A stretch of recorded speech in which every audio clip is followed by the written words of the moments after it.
إذا كنت سوري فأكيد أنت بتعرف صاحب المقولة الشهيرة أكيد الحب، أكيد الحب، أكيد الحب، حب الخرج.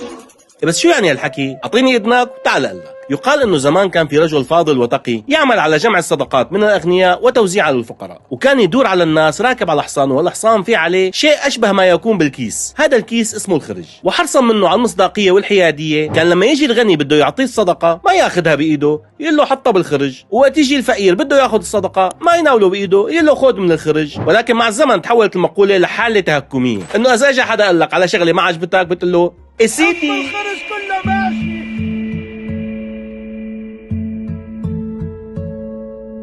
Who can say